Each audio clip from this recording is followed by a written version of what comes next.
Today I am reading a passage from my ongoing fictional work, The Man Who Leapt Out of Time.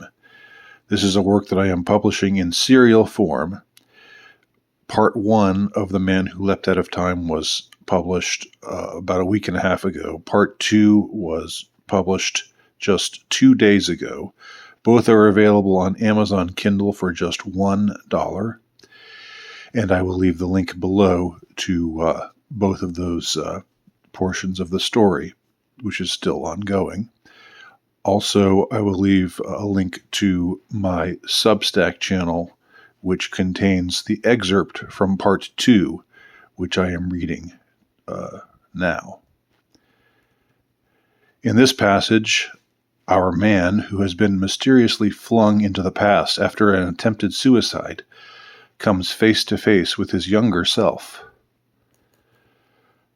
My reverie was suddenly disturbed by the clump-clump and the accompanying creak-creak on the cheap bedroom floorboards, indicating the occurrence of footsteps. Someone was coming downstairs.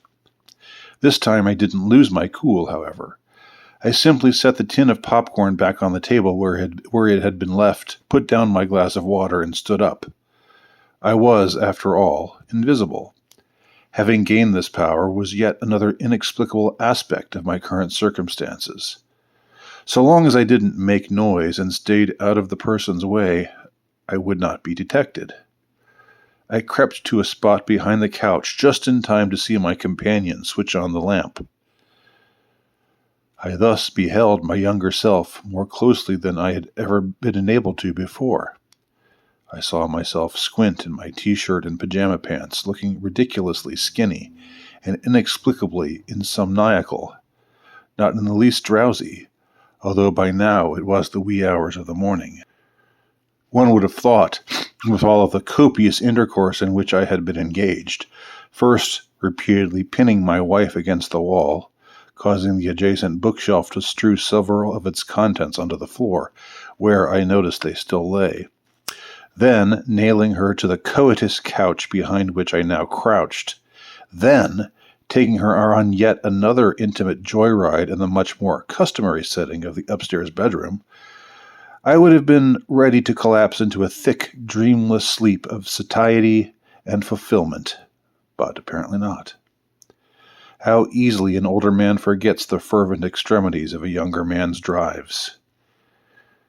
I stood there, invisibly facing my younger self, and I saw a look of consternation come over his face, as if he were gaining an intimation of something sharing the room with him, something which oughtn't be there.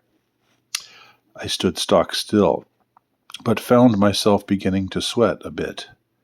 I was, after all, an unwanted presence in this happy home.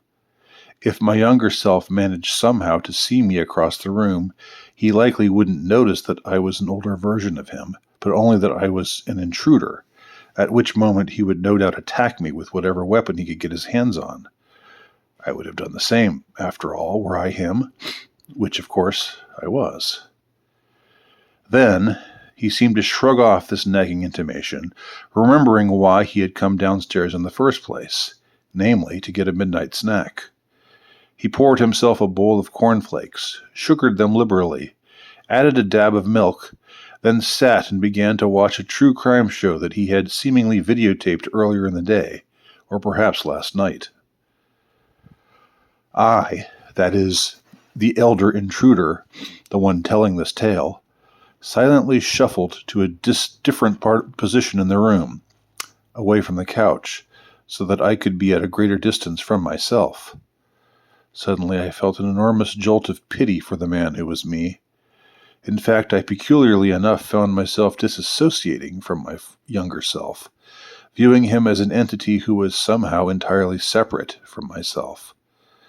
Rather than envying him as I had earlier when his wife had regarded him so reverentially, after he stripped off her garments so dexterously, I instead perceived the difficulties he would face. His aspirations to be an author and cultural commentator would prove to be only fleetingly successful. He would never attain more than a niche following.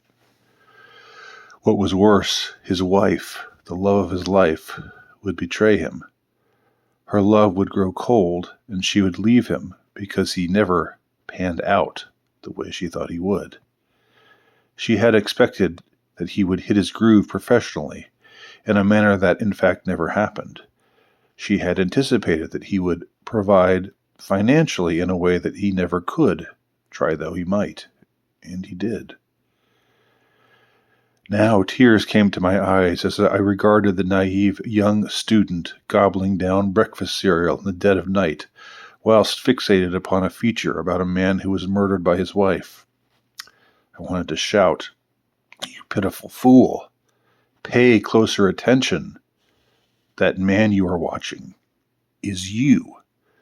You will experience the self-same sensation, but rather than shooting you in the head and hiding your body in a drainage ditch, she will pluck your heart out of your chest and fling it over her shoulder with supreme indifference, and only the slightest hint of sadness and the merest pinch of regret."